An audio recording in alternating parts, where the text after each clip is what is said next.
Hola, muy buenos días, amada iglesia. Hoy es lunes 6 de diciembre, saliendo un poquito más tarde, bueno, varias horas más tarde, como 3 horas más tarde. Y retomando, gracias a todos los que me han preguntado, que me han insistido vía WhatsApp, continuemos, pastor, van a continuar o no, cómo está todo. Y sinceramente, el viaje a Perú me ha dejado con bastantes cosas no desatendidas, sino responsabilidades y cosas nuevas para atender en la iglesia. Ustedes saben que tenemos una iglesia muy grande que tiene y demanda muchas responsabilidades de parte mía como pastor general, como pastor de la iglesia. Y realmente ha sido unos días de descanso también. El miércoles pasado llegamos desde Perú con Vivi con un viaje precioso, ministración en un congreso misionero para la ciudad de Lima y también la inauguración de un nuevo templo, vamos a decir la reinauguración de un templo muy bonito. Los pastores amigos nuestros en estos años de pandemia, 2 años mantuvieron cerrada la iglesia y por fin reabrieron en un nuevo salón y con un templo nuevo, ¿no? Entonces estuvimos en esa bendición del primer culto después de 2 años, culto de reapertura, un fin de semana de cultos preciosos, unos pastores hermosos, amigos nuestros a quienes amamos de verdad y consideramos nuestra familia en Lima, así como ustedes son nuestra familia aquí en Costa Rica y donde nos escuchan. Entonces muchas gracias a ustedes por tanta insistencia, por su corazón bonito y por la motivación a seguir. Quiero que vayamos al tema de hoy, continuando, dando continuidad a los temas que venimos hablando de una vida con propósito y también de que Dios nos llamó para vivir en comunidad, a hacer iglesia, a ser iglesia. Y hoy nos toca un tema que es muy, bueno, vamos a decir controversial. Y, y yo te voy a animar a escucharlo y tomar nota. Este tema se llama Cuida tu iglesia. Cuida tu iglesia. Y para esto quiero hablarles de Efesios capítulo 4, versículo 3. Y dice, esfuércense por mantener la unidad del Espíritu mediante el vínculo de la paz. Sé que han leído este pasaje muchas veces. Quiero repetirlo. Esfuércense por mantener la unidad del Espíritu en el vínculo de la paz. Colosenses capítulo 3, versículo 13 también dice que el amor, y estoy leyendo la nueva traducción viviente, perdón, que el amor sea el árbitro de sus vidas, porque entonces la iglesia permanecerá unida y en perfecta armonía. Me encantó esta versión, por eso quise ponerlo así.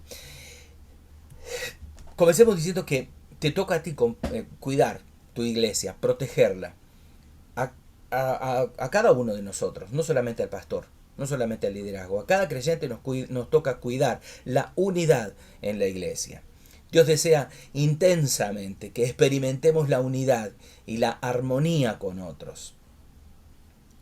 Vea esto, unidad y armonía. La unidad es el alma de la comunión, es la esencia. Si no hay unidad, entonces hay desunión. Siempre digo para los hermanos de la Iglesia Central, y ustedes lo saben, que dos visiones es una división.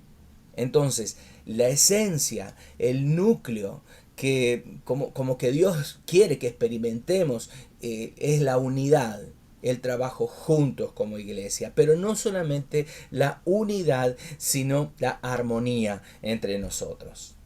Nuestro modelo supremo para la unidad es la Trinidad, Padre, Hijo y Espíritu Santo. Tres personas individuales en uno solo. Como usted quiera verlo, llamarlo, es un Dios trino. Y así la iglesia somos muchos miembros en el cuerpo, pero todos cumplimos una función y hacemos que el cuerpo funcione.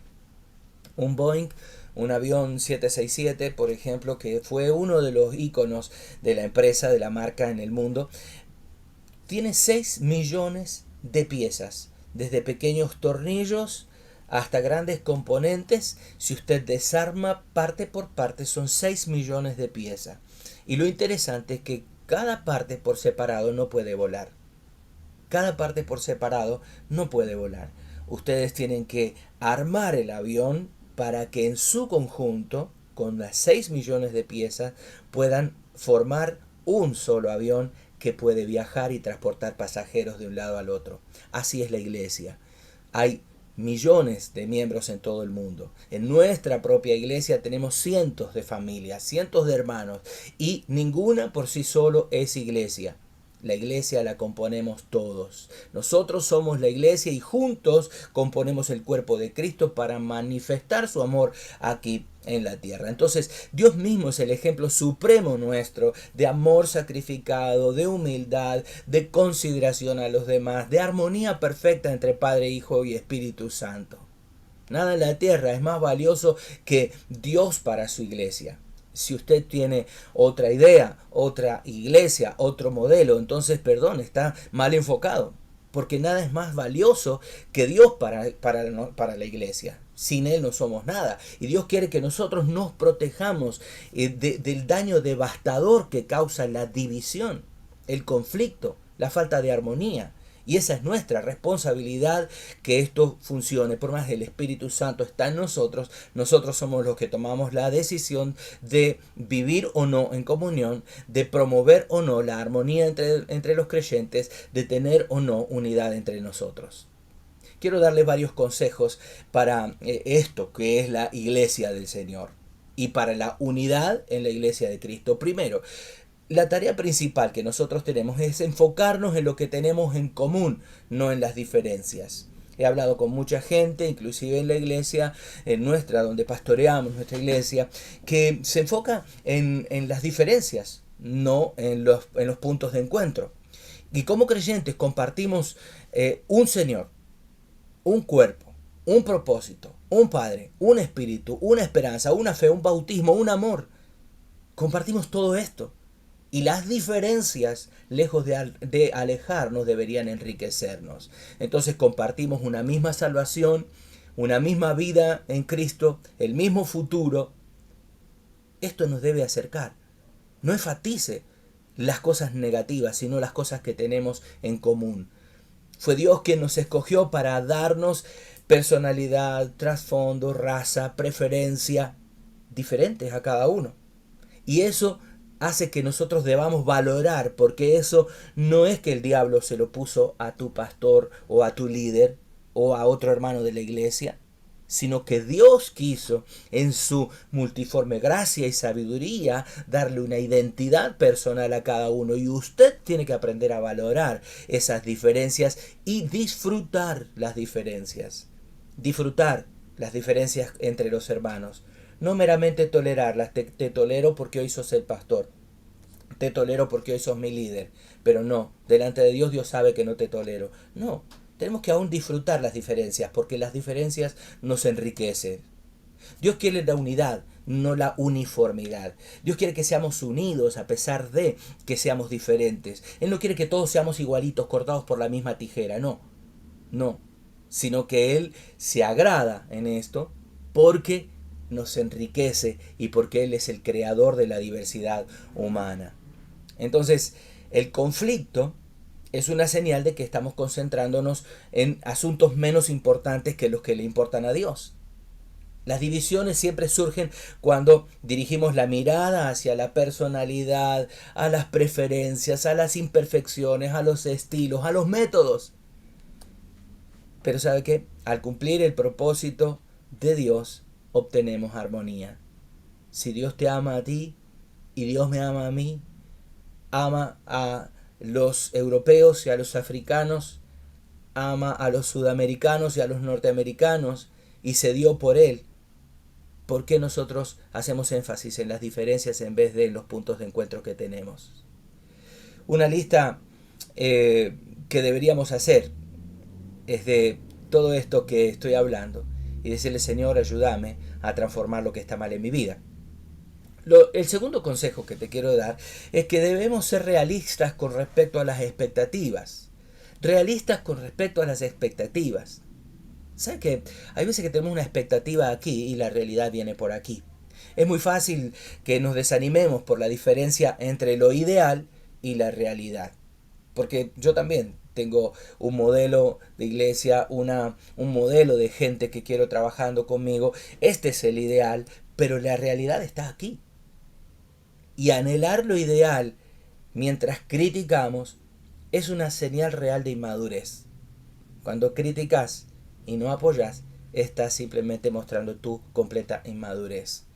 Por otro lado, si uno se conforma con la realidad sin esforzarse por alcanzar el ideal, es una señal de complacencia. Estoy bien así, ¿qué me importa? Entonces ahí están dos extremos de un hilo, ¿verdad?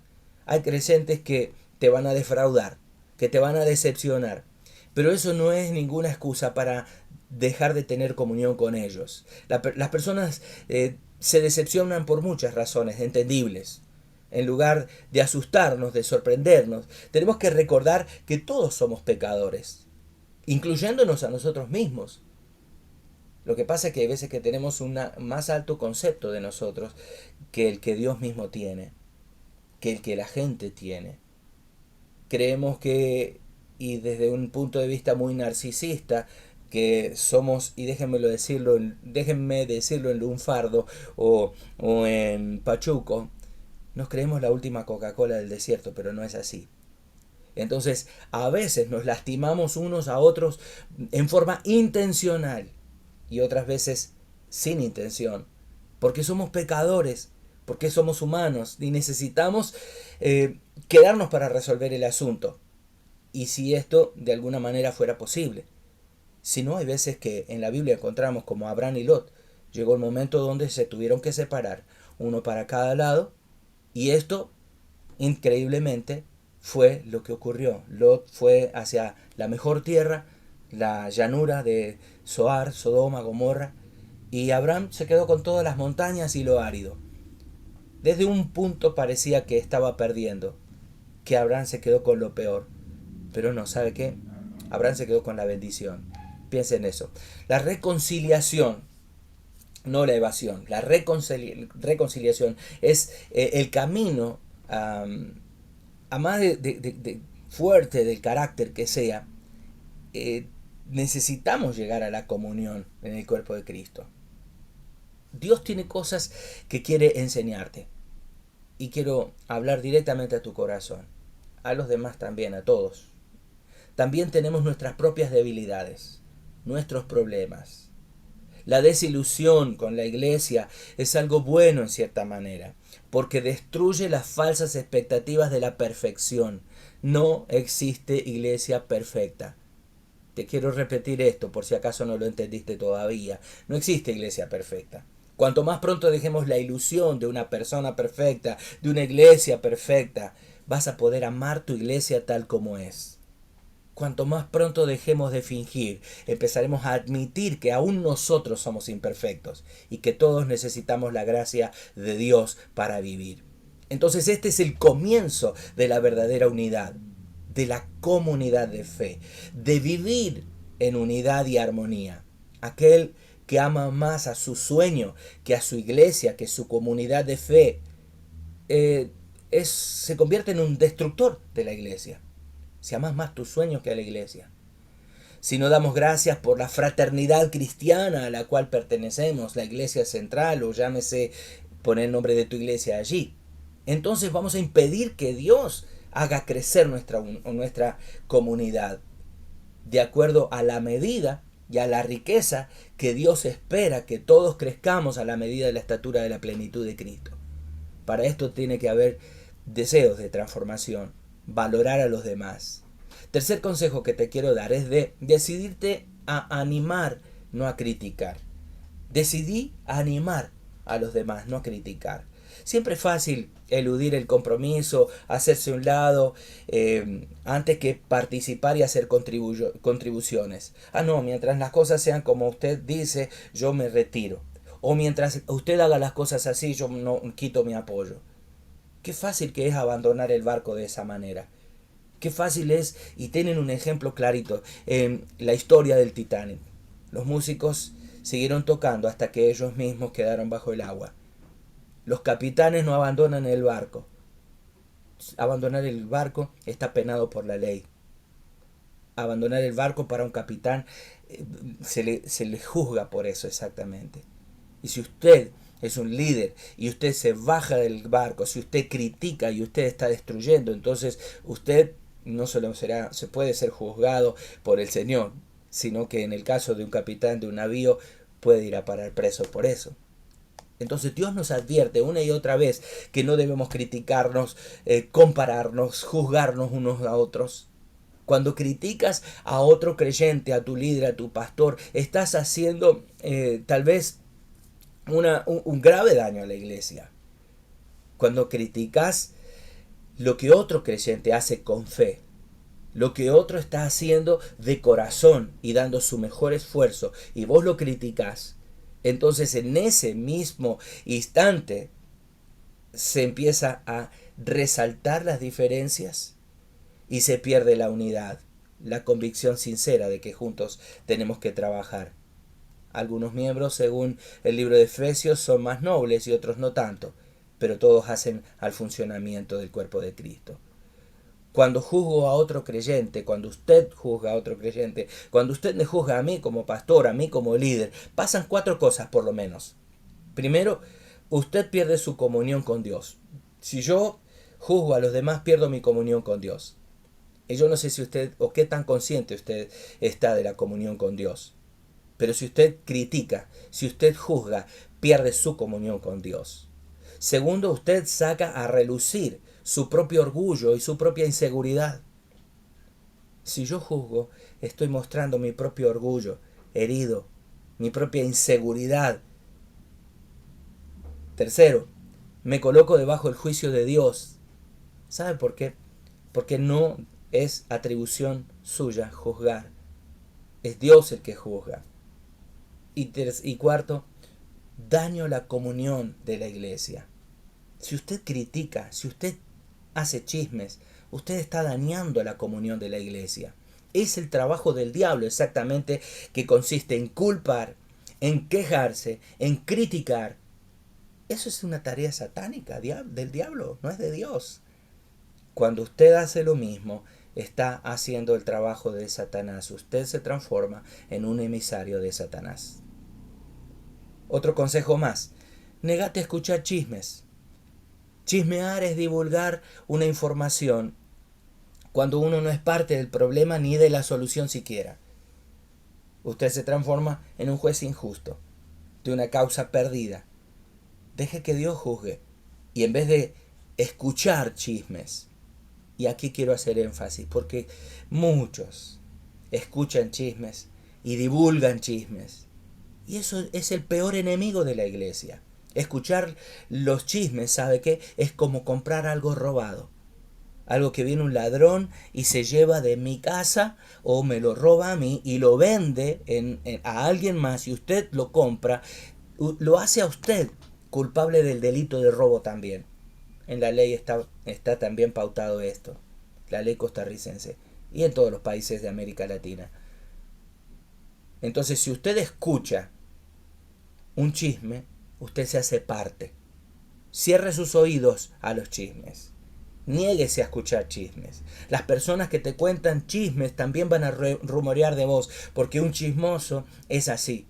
Chismea sobre vos, chismea sobre el otro, y ese es el gran problemón que se arma por ser parte de los chismosos.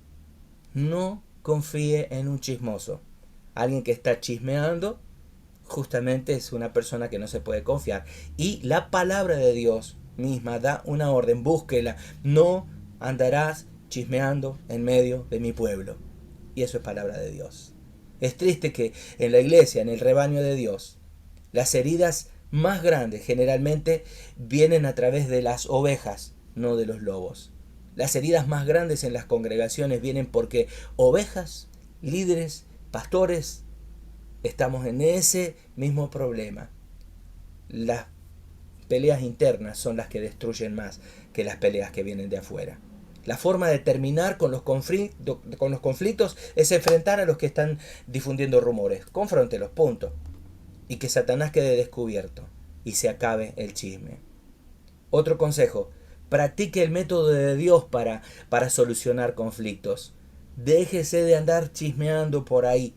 Practique el método de Dios. Durante los conflictos vas a sentir la tentación de quejarte, de hablar con un tercero, de hablar con valentía la verdad y el amor de Cristo, mientras que en realidad lo que estás haciendo es disfrazado llevando el chisme. ¿Saben? Si de verdad usted ama, usted debe hacer lo que la Biblia manda hacer. Tenés que ir a hablar con valentía la verdad, en amor con la persona implicada, con quien te disgustaste, hablarlo directo. Y en vez de eso, nosotros ¿qué hacemos? Vamos y contamos a los demás. ¿Sabe qué? Si usted va directo a la persona involucrada, si usted cierra los casos directamente así, el reino de los cielos crece. El enfrentamiento privado es el primer paso que dice la palabra. La primera confrontación tiene que ser en privado, no en público ni con testigos siquiera. Confróntalo en lo privado, hablale. Segundo paso, eh, hacerlo cuanto antes posible, no lo dilates. Porque cuanto más tiempo se dilata, más tarda en haber sanidad. Y después de eso busca apoyo de otros hermanos y finalmente de la iglesia para resolver el conflicto. Cierro con el último consejo. Apoya a tu pastor. Apoya a tu pastor. Apoya a tus líderes. ¿Sabes que no hay líderes perfectos? Quiero contarte. Vos que tenés un pastor por allá, un evangelista por allá, un teleevangelista, un telepredicador preferido, a quien lo pones por encima de tus pastores, por encima de tu iglesia. ¿Sabes qué? No hay líderes perfectos, porque siempre mostramos la mejor cara, siempre ponemos la mejor cara y nunca contamos lo que pasa por dentro. La verdad es que no hay líderes perfectos, pero Dios te da la responsabilidad y aún la autoridad de mantener la unidad en tu iglesia. Si vos no mantenés la unidad de la iglesia, entonces estás fallando a Dios. A menudo los pastores tenemos que actuar como mediadores entre hermanos en un conflicto. De hecho, tengo un conflicto pendiente para arreglar. También tiene la tarea casi imposible el pastor de lograr que todos estén contentos. En una iglesia como la nuestra, donde en nómina tenemos más de 400 personas, imagínense lo difícil que es para mí como pastor tratar de mantener la unidad y la armonía y de que todos se sienten bien. Un día los pastores vamos a estar delante de Dios y vamos a rendir cuenta bien delante de Dios si velamos o no por la gente de la iglesia, si velamos o no por usted. Pero ¿sabe qué? Usted también va a estar delante de Dios. Y usted será responsable delante de Dios. Y tendrá que rendir cuentas delante de Dios de tu relación con tu pastor, de tu relación con tus líderes, de tu relación con tu iglesia. Dios nos ha puesto en comunidad y esa comunidad se llama iglesia para aprender a no ser egoístas. Porque tenemos que aprender a decir nosotros en lugar de yo. Nosotros en lugar de mío. Nuestro en lugar de mío. Dios bendice a las congregaciones que están unidas. Dios bendice a las iglesias que están unidas. Pero cuando Dios tiene un puñado de creyentes bebés que quiere dar a luz, que quiere que la iglesia sean recibidos en la iglesia, Dios busca una iglesia que sea como una incubadora cálida para mandar los nuevos miembros. ¿Y sabe por qué Dios no manda nuevos miembros todavía? ¿Por qué no hay conversiones, no hay hermanos nuevos? Porque todavía la iglesia no es una incubadora cálida para recibir a los nuevos. No estamos preparados para recibir a los nuevos. Hay muchas personas en la comunidad, aquí alrededor de Desampa, que están buscando el amor de Dios. Y la verdad que todos necesitamos y queremos que nos amen. Y cuando las personas hayan una congregación donde las personas se aman y se preocupan auténticamente por ellos, ahí quieren llegar y tal vez va a haber que ampliar la iglesia. Vamos a tener que tumbar paredes para que todos puedan llegar. Pero mientras no haya sanidad, Dios no confiará en nosotros para darnos gente nueva para pastorear. Quiero cerrar haciendo 3 preguntas. La primera. Te hago una pregunta. ¿Qué debes hacer o qué debo hacer? Hacétela vos mismo directo. ¿Qué debo hacer para proteger la unidad de mi familia y de mi iglesia? ¿Qué debo hacer para proteger eso? Segundo, ¿por qué es tan importante la unidad de la familia y de la iglesia? Y tercera y última, ¿qué me comprometo a hacer para la unidad en mi iglesia? Y oremos. Y digámosle, Señor, quiero ser un instrumento de unidad, de amor, de tu paz, para que tu gloria sea manifestada en la iglesia. Ora para que usted sea un embajador de la unidad de Cristo en la iglesia. Y ore para que usted pueda cuidar la unidad de la familia en la iglesia. Y recuerde siempre este versículo, Romanos 14:19. Esforcémonos por promover todo lo que conduzca a la paz y a la mutua edificación. Romanos 14:19. Ore conmigo. Padre, gracias por este momento. Sé que ha sido un tema largo, pero tan importante para nosotros.